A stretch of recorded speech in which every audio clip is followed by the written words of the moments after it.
السلام عليكم، انا اسلام. والنهارده بودكاست مش حلقه عاديه كده هنتكلم فيها عن موضوع واحد ونمشي. لا، مجموعه كده مواضيع انا عايز اكلمكم فيها النهارده. هلخص لكم حلقات كتير قوي على اليوتيوب. انا لخصت لكم كده في بودكاست صغير، بس مش صغير قوي، هيبقى متوسط، مش طويل ولا صغير، بحيث انه اجمع لك اكبر قدر من المعلومات وما اختصرش ويبقى بقاش بسرعه كده، وهيبقى معاك واحده واحده عشان تفهم. ما تنساش بقى لو انت جديد كده تشترك في القناه وتفعل زرار الجرس وتعمل لايك وتكتب لي رايك في التعليقات عن البودكاست دوت، وهل عايز نستمر في حلقات بودكاست جايه ولا لا. وقول لنا برضو حابب نتكلم ايه في المواضيع اللي جايه. لو انت بقى متابع القناه فما تنساش بقى تكتب لي رايك في البودكاست بتاع النهارده ايه.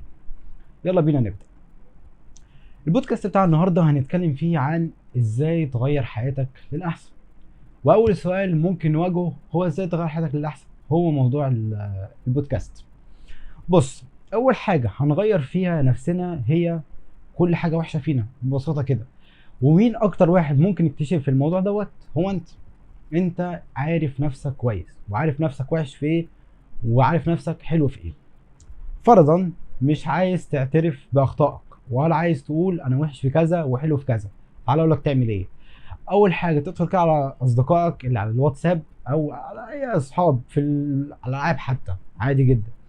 حاول بقى تعرف كده منهم وتسألهم ايه اوحش حاجة فيا. ممكن غرور، ممكن الطمع، ممكن الأنانية، ممكن البخل، ممكن حاجات كتير قوي. هم اول ناس هيجاوبوك عليها، لانهم ببساطة كده هم اكتر ناس بتجتمع بيهم، وهم اللي بتخرج معاهم، هم اللي عارفينك من وانت صغير وانت كبير ومعاك طول الوقت يعني. فافضل ناس ممكن تسألهم عن ايه اكتر حاجة وحشة فيك هم اصحابك او نفسك. لو انت مش قادر تعترف باخطائك فتسال صحابك، قادر تعترف مش لازم تسال صحابك خالص، ولكن هم هيكتشفوا ايه اللي وحش فيك، وهتبدا تعرف لوحدك. صدقني انا يعني في اخطاء كتيره كانت وحشه فيا كده، عرفتها من ردود في افعال صحابي. فمش شرط انك تسالهم، المهم انك تبقى معترف ان في اخطاء عندك. لو مش معترف تسالهم عادي. طيب، اقدر اصلح من نفسي ازاي في الحاجات دي؟ بص، اول حاجه تقدر تتحكم فيها وهي كلامك وافعالك. طيب، هتحكم فيهم ازاي؟ والله بالنسبه لو كلامك مثلا دبش وبيزعل صحابك مثلا ودي حاجه وحشه فيك، تقدر قبل ما تقول اي كلمه، مفيش مشكله لو خدت لحظات مع نفسك قبل ما تقولها. محدش هيقول لك انت ما بتتكلمش ليه ولا سكت فجاه ليه. خد لحظات قليله، فكر فيها في الكلام ده، هل ممكن يزعل حد ولا لا. اما بالنسبه للافعال، والله بقى دي حاجه انت اللي تعرف تعملها لوحدك. انت مثلا طماع، بطل تحب الطمع. طب ما احبش الطمع ازاي؟ بانك تجرب تعطي ما تاخدش. مش عايزك تبقى عايز كل حاجه تاخدها مثلا، لا، جرب انت بقى اللي تدي. ساعتها مبدأ الطمع هيتلغي معاك مع الوقت. طيب لو مغرور مثلا وعندك غرور كده في نفسك، ديت انا بصراحه مش لاقي حل فيها غير انك تراجع نفسك مش اكتر. يعني تشوف وتكره نفسك في الغرور. ما انا مش شايف ليها حل تاني. او تخلي واحد يقول لك كلام يزعلك ناحيه الغرور، عادي جدا. تقول لو انت شايف نفسك مغرور واصحابك شايفينك مغرور، والله ممكن تطلب من صحابك انك يعني يواجهوك بالعيب ده، مفيش مشكله. لو هم مثلا كاتمين جواهم مش عايزين يقول لك عشان ما يزعلكش، مفيش مشكله وانت تقول لهم واجهوني بالحاجات لو انا مغرور مثلا واجهوني بغروري. وانت ساعتها اول ما تحس بالشعور دوت، صدقني ده هيبقى اقوى علاج لموضوع الغرور. وهكذا اي مشكله في نفسك انت اول واحد تقدر تواجهها، ومن خلال بقى مساعده صحابك هتحسن من نفسك قوي.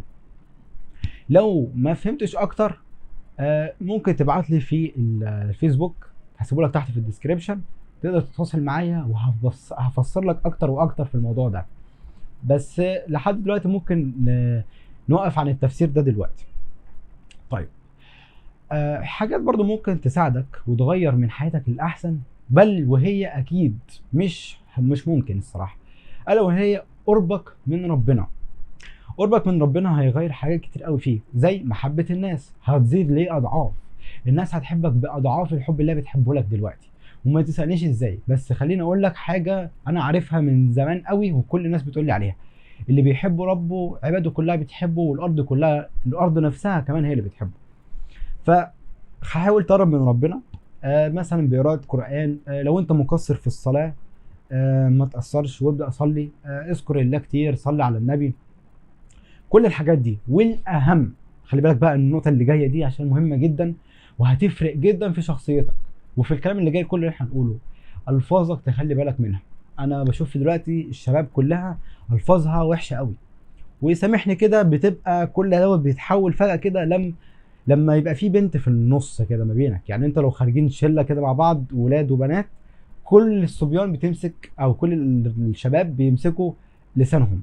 انا مش عايز الموضوع يعني يفضل عند النقطه دي، اللي هو لما يبقى في بنات نمسك لساننا، مفيش بنات لا نعيش بقى، لا مفيش الكلام ده. عايز تبقى حلو، لما تبقى حلو في كله لا تصل. يعني اقول لك ايه اللي انت فيه غلط، حياتك مادام فيها النوع ده من الذنب غلط، هيفرق في حياتك كلها، في حياتك وفي حياه اسرتك وفي حياه عيلتك. لو فرضا انت مش مغير من نفسك دلوقتي ولا قدرت تسيطر على موضوع الشتيمه، فكر في المستقبل. هل ممكن يحصل موقف او حصل معاك موقف بالفعل مع اهلك نطقت لفظ بالغلط وابوك اتضايق وقام مسكك ضربك مثلا؟ حاول تفكر في النقطه دي. او حطيت نفسك موقف محرج لو انت مثلا مع عيلتك او من حد مهم تبع قرايبك مثلا صاحب ابوك ايا كان، غلطت في مره كده وقمت ناطق اللفظ ده، ساعتها هيبقى ايه موقفك وشكلك هتبقى في القعده؟ ما اظنش هيتعمل فيك انك هيسكتوك بقيه القعده خالص، مش هتتكلم حرف. فنصيحه مني، امسك لسانك، امسك لسانك يا صاحبي، عشان هيبقى مصيبه ليك يوم القيامه. صدقني والله يعني هتبقى اكبر مشكله في حياتك في يوم القيامه هو لسانك. حاول تمسكه، ما تنطقش الفاظ، ما تشتمش. اي صاحب ليك بيشتم ومش عارف تخليه يغير من نفسه هو كمان وما يشتمكش ولا يهزر معاكوا بشتيمه، حاول تبعد عنه. اي صاحب مش عنده الامكانيه ان هو يغير من نفسه للاحسن ابعد عنه، عشان هيأثر عليك انت. فاي حاجه ممكن تأثر عليك بالسلب ابعد عنها. طيب انا اتوقع كده لميت لك الدنيا في تغيير النفس وقلت لك ايه اهم حاجه ممكن تغير من نفسك فيها ومهمه جدا. طيب تعالى بقى ندخل كده على نقطه مهمه هي في شخصيتك، انت بتبحث عليها كمان كتير، الا واللي هي الكاريزما. كل يوم كده بلاقي يعني شويه فيديوهات كده الفيوز بتاعتها بتعلى، بتاعت الكاريزما، ازاي تبقى كاريزما بقى وازاي تعلي من كاريزمتك والكلام ده. بص هقول لك على كام نقطه طبعا بالاضافه للفيديو اللي فات، هسيبه لك تحت في الديسكربشن برضو. بص اول نقطه لازم تبقى عينك في عين اللي قدامك. انت بدل بتتكلم مع حد مش عايزك تسرح، لو سرحت انت عارف اولا كده انت قفلته منك وهيقفل الموضوع وممكن كمان يسيب لك القعده ويمشي. لو انت مثلا بتتكلم مع صاحبك بس ممكن يكون اكبر منك بسنه ولا سنتين ممكن يسيبك ويمشي. فطول ما انت بتتكلم مع حد ما تسرحش، ما تلاقيش ما يعني لو حد دخل ما بينكم ما لاقيكش كده تروح حولت الكلام على التاني، ما ينفعش كده، بتقل من نفسك قدام اللي قدامك. فمش عايزك تعمل كده، عايزك كده يبقى في تواصل ما بينك وما بين اللي انت بتكلمه. حد دخل عادي سلم عليه وارجع كمل كلامك مع اللي انت بتتكلم معاه. وممكن مش عايزك تبقى ايه متنح لدرجه ان انت تبقى متنح كده فيه، لا ممكن تكسر كده بس ايه النظره ببصه كده وترجع له تاني. لكن مش عايزك تتنح، مش عايزك تبقى ايه لا خد وضعك كده وبراحتك، ولكن اكسر كده البصه وارجع له تاني. طيب تاني نقطه هتفرق معاك قوي وانت قاعد، انا عايزك تبقى مرتاح. في ناس كتير قوي لما تيجي تتكلم بالذات مثلا لو في مقابله عمل او في مثلا رحت كورس او اي حاجه من فيها الحاجات ديت مثلا، او لو انت ابسط مثال مثلا المدرس بتاعك سالك سؤال في قلب السنتر او في الدرس، فانت ليك اتوترت كده، بصراحه شكلك بيبقى وحش قوي قدام الناس. هقول لك تعمل ايه حلها كمان شويه، بس لسه قدامنا يعني كمان شويه، بس خلينا في النقطه ديت. انا مش عايزك ترتبك، عايزك كده تاخد وضعك، افرد ظهرك، ومش عايزك رجلك كده عند اي حاجه او انترفيو او بتاع تبقى مخبطه في بعضها. خد وضعك استريح، عايزك ظهرك تبقى مفروض كده وتتكلم بثقه. ده بيفرق جدا في كاريزمتك وشكلك قدام الناس. فعايزك كده ما تبقاش متوتر، خد المواضيع ببساطه اكنك قاعد مع ابوك في البيت. شوف انت بتبقى قاعد مع ابوك ازاي في البيت، هل بتبقى قاعد متوتر ومش واخد راحتك، ولا قاعد براحتك بقى كده وبتفتحوا مواضيع وبتتكلموا مع بعض؟ فانا مش حاسس ان كل المواضيع كده يعني هم على قلبك وان انت تبقى متوتر فيها ومش واخد راحتك. خد راحتك كده، مفيش حاجه، الناس كلها واحده، مفيش حاجه اسمها صاحبي ودوت واحد معرفوش والكلام ده. في الاخر اسمهم ناس، اشخاص انت بتتكلم معاهم. فعايزك تبقى واخد راحتك مع كل الناس اللي تعرفه واللي ما تعرفوش.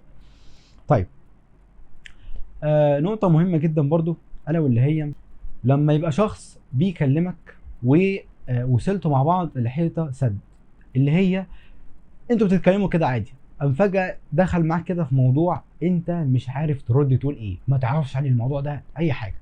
ببساطة كده، افضل حل تخلع بيه من الموضوع دوت منك ما تقفلوش، بلاش ذكاء، لا، افضل حل انك تسأله اسئلة عن الموضوع ده.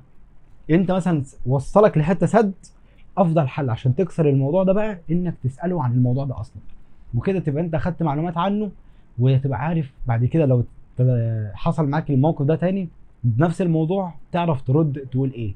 فزي ما قلت لك، ايا كان الموضوع وانت مش عارف عنه كتير او مش عارف عنه حاجه اصلا، ابسط حاجه تخلع بيها من الموضوع دوت انك تساله عن الموضوع ده اكتر واكتر، وتحب تسمع منه.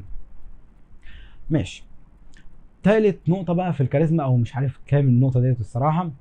بص، انا عايزك تسمع اكتر مما تتكلم، عايزك تبقى حابب ان انت تسمع اكتر، بالذات لو الموضوع دوت انت مش عارف عنه حاجة، وزي ما قلنا في النقطة اللي فاتت.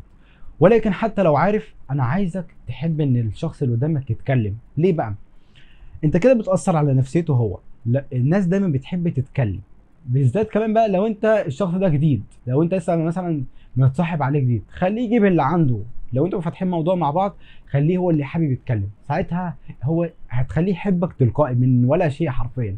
انت ما بتعملش حاجه، قاعد باشا بتخليه هو اللي يتكلم بس، وتجره كده بكام سؤال وهو يقعد يجاوبك. فعايزك تخلي الناس تحب هي اللي تتكلم معاك، بس بشويه كده اسئله منك تخليهم بيتكلموا، لانهم مش هيتكلموا معاك بتلقائيه كده اي حاجه تيجي في دماغهم هيتكلموها، لا، هم مستنيين منك سؤال واثنين وثلاثه عشان يعرفوا يقولوا ايه. فمش هيفضل يالف لك في مواضيع، هو حاول انت تساله وتفتح معاه مواضيع زي ما هو بيفتح معاك مواضيع. طيب، تالت حاجه لازم نتكلم عليها، الا واللي هي ازاي تزود ثقتك بنفسك. خليني اقول لك ان في اقاويل كتير قوي انت بتسمعها على اليوتيوب، ولكن ناقصه اهم حاجه فيهم. بص، العلم هو اهم مصدر للثقه بالنفس. طب ازاي؟ خلينا اديك مثال بسيط. لو انت قاعد في الفصل ومثلا مهمل بنص المنهج، انت مثلا فايتك كام حصه كده، وعندك اللي فات ده كله انت مش عارفه اصلا. تخيل بقى كده لو المدرس سالك، مش هتعرف تجاوب، مفيش ثقه في نفسك، وهتبقى قاعد طول الوقت مرعوب وخايف. واكيد انت حصلت معاك قبل كده، بتبقى مش مذاكر الدرس اللي المفروض المدرس هيسال فيه النهارده، وبتبقى قاعد متوتر ان هو هيسالك. اكيد حصلت معاك. ده بقى ينطبق على المواضيع كلها. لو انت ما عندكش بيها علم، هتبقى خايف ان حد يفتحها معاك، لانك بصراحه كده هتبقى في حيطه سد ومش هتعرف. في مواضيع كمان مش هينفع تسال فيها، هو لو مثلا انت اللي اتسالت، ساعتها انت اللي محتاج تجاوب، وانت ما عندكش جواب ولا تعرف عن الموضوع ده اصلا، هيبقى شكلك وحش قوي. يبقى انت كده مش هيبقى عندك رد، هتقول له تقول ايه؟ مش هتنفع. فلازم يبقى عندك علم. طيب، لو جينا نفكر كده، ازاي يبقى عندي العلم الكافي اللي يخليني ارد على اي موضوع؟ بص يا سيدي، الموضوع دوت بيترتب على المرحله العمريه اللي انت فيها. لو انت مثلا في سن الدراسه، اللي هو مثلا ابتدائي، اعدادي، ثانوي، اللي هو سن المراهقه وسن الطفوله ده، اهم حاجه تركز فيها هي دراستك، عشان كل اللي هيتعامل معاك على حدود سنك اصلا. اما بقى في سن الجامعه هنتكلم معاه بعد النقطه ديت. فانا عايزك تهتم بدراستك قوي، وتاكل الكتب اكلك زي ما كنا بنقولها كده، ده مصطلح كده كنا بنقوله. فعايزك تاكل الكتب اكل، تعرف كل حاجه عن منهجك، عشان تبقى عندك ثقه بنفسك كده وانت قاعد في الحصه وانت قاعد في الفصل، وعندك ثقه في اي حاجه كده. اقول لك على حاجه، ثقتك في نفسك قدام نفسك كده وانت قاعد في البيت بتذاكر، ثقتك في نفسك هتزيد لما تلاقي نفسك عارف تجاوب على اسئلتك كلها. الاسئله يعني اللي هو في الدروس اللي انت ما عرفتش تحلها، والاسئله اللي في الكتاب والكلام ده كله. لازم تهتم بدراستك جدا. طب انا ما بحبش مواد. بص، المواد ما كلها تتحب، كلها بتتحب، ولكن انت محتاج زي ما قلت لك في الفيديو اللي فات، لو انت ما اتفرجتش عليه ادخل على القناه واتفرج عليه. لازم تشوف مدرس تاني هو اللي يشرح لك الماده اللي انت مش بتحبها عشان تقدر تحبها. اي ماده، كلها المواد دي بتتحب، عشان لو ما اتحبتش امال اللي غيرك ده حبها ازاي؟ اقنعني. مادام في كميه حبوها وكميه ما حبهاش، يبقى لما حبهاش دول في مدرس ما ادالهمش المعلومه بطريقه كويسه تحببهم في الماده، واللي حبوها مش ناس خارقه مثلا. فلازم تعرف المعلومه دي، ولازم تبقى متاكد ان هي اللي لازم تتعمل. دور على مدرس تاني، ما عجبكش التاني دور على التالت على طول، ما تفكرش. المدرس ما عجبكش غيره. حب المواد الدراسيه واحفظ المنهج بتاعك عشان يبقى عندك ثقه قدام صحابك، لانك في الفتره دي بتتعامل كلها تقريبا مع اصحابك، مش مع اهلك ولا ناس اكبر منك ولا الكلام ده. الفتره دي كلها بتبقى مع اصحابك. ما تبقاش قاعد محرج في الدرس وتبقى خايف ان المدرس يسالك، وتبقى عندك ثقه في نفسك كده وتبقى جاهز لاي سؤال. ده اللي مطلوب منك في سنين الدراسه. نعلى بقى شويه كده لمرحله الجامعه. انا عايزك توسع ثقافتك، تعرف مواضيع عن كل حاجه، حرفيا كل حاجه. دلوقتي اليوتيوب بدل ما تتفرج على اي حاجه كده محتوى غير هادف، لا، ابحث عن مواضيع معينه انت قبل كده ما عرفتش تجاوب عليها، فاعرف عنها اكتر. زود ثقافتك مثلا عن تاريخ بلدك مثلا، فعرف يعني اعرف معلومات كتير. عايزك تعرف معلومات عن كل مجال، بس ما قلتلكش ان انت تتعمق. بلاش موضوع التعمق ده عشان كلنا هنبقى فشله فيه، مفيش حد تعمق فيه كل حاجه وبقى ناجح. الصراحه ما شفتش كده. كل واحد بيتعمق في مجال واحد، ولكن لازم يبقى على درايه ببقيه المجالات وبقيه المواضيع. انت في مرحله الجامعه زي ما قلت لك لازم تهتم انك تعرف كميه معلومات اكتر. ما تقفش عند المعلومات اللي انت عارفها لحد دلوقتي، اعرف معلومات اكتر واكتر. والموضوع ده بصراحه ما بقاش صعب، لا ده بالعكس، كل السوشيال ميديا مسهله عليك قوي. ادخل على اليوتيوب، على الفيسبوك، على اي حاجه هتعرف تتعلم منها معلومات كتير. طبعا ايه، والله انا مش عارف، بس كل المعلومات انا بقول لك اتفرج على اي مجال، اي مجال في الدنيا حاول تاخد عنه خبره. مثلا كمثال اتعلم عن اي حاجه ممكن تساعدك في بيتك. يعني مثلا الكهرباء، خد لك فكره عن الكهرباء، خد لك فكره عن النجاره، خد لك فكره عن اي حاجه. كل المجالات اللي انت ممكن تواجهها في حياتك، اي مجال ممكن تواجهه في حياتك حاول تعرف عنه معلومات، لان دوت هيزود ثقافتك جدا مع اي شخص كبير هتقعد معاه. انت كواحد في جامعه معرض جدا، وهتقعد مع ناس كبيره واكبر منك بكتير، وهتحب ان انت تتكلم معاهم، لانك خلاص عقليتك بقت تحب ان انت تتكلم مع ناس كبيره، مش بقى جو طفوله واصحاب اللي في ثانوي والكلام ده. لازم تبقى ثقافتك قريبه منهم، انت مش هتبقى زيهم ولكن قريبه منهم. فلازم تكون عارف معلومات عن مجالات كتير، عشان لو اتفتح موضوع معاك عن اي حاجه تعرف ترد وتعرف تتكلم، عشان ما توصلش لحده سد.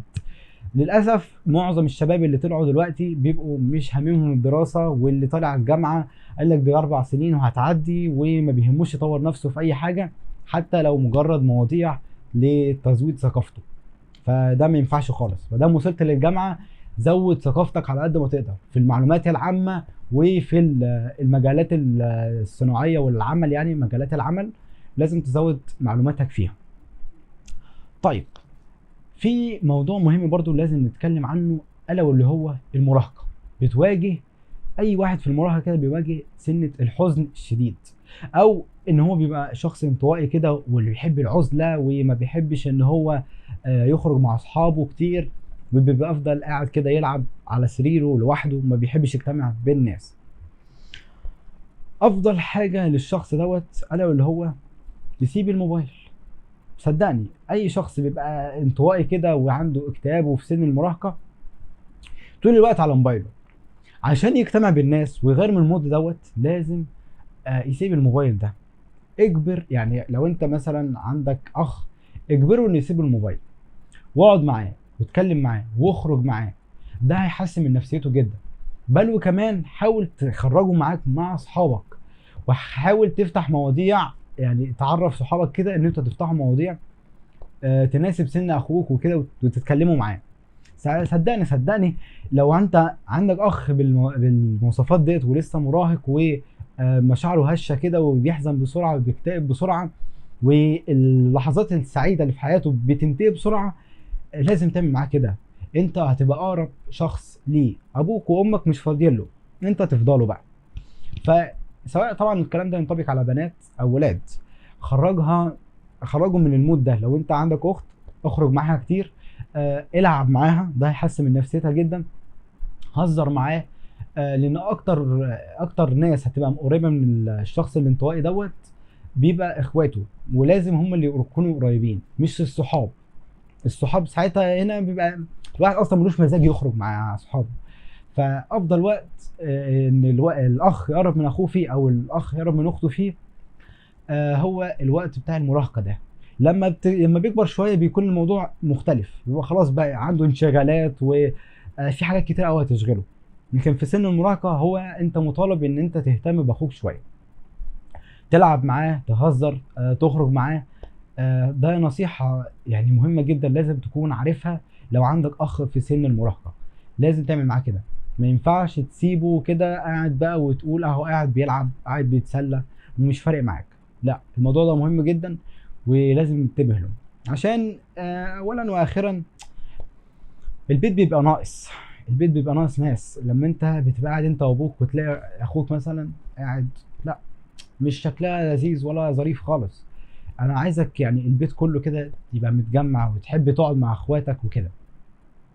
ده كنصيحة لأي أخ، يعني أي واحد عنده أخ كده كبير. دي نصيحتي ليك، إنك تهتم بأخوك الصغير المراهق. فلازم تبقى جنبه وتحاول كده تخرجه من المود اللي هو بيبقى فيه دايما. أتمنى أكون جمعت لك أهم نقطة ممكن تغير حياتك ك في مراحل عمرك، يعني كمان أنت مراهق أو أنت شخص كبير. ولو أنت برضو مراهق مفيش مشكلة، تتكلم مع اخواتك وتهزر معاهم وتلعب عادي جدا. مش لازم اخوك الكبير يعني هو اللي يجي، لا، حاول انت برضه اللي تقرب منهم، عشان صحابك في الوقت دوت مش هينفعوك قوي، ولا حد هيحس بمشاعرك خالص، كل واحد بيبقى حاسس بنفسه. فابسط حاجه ممكن تعملها هي انك تخرج نفسك من المود ده باخواتك، اقرب ناس ليك، وتبعد عن الموبايل وتقعد مع اهلك اكبر وقت ممكن. دي نصايحي ليكم. واتمنى البودكاست بتاع النهارده يكون فادك، ويكون جمع لكم معلومات كتير ممكن تتفرجوا في فيديوهات عليها كتير، ولكن للاسف مش عامله لكم فوائد او مش بتاثر عليكم بالايجابيه. واتمنى يكون موضوع النهارده وصل لكم بالكامل كده وقدرتوا تفهموه وما كانش صعب الاستيعاب.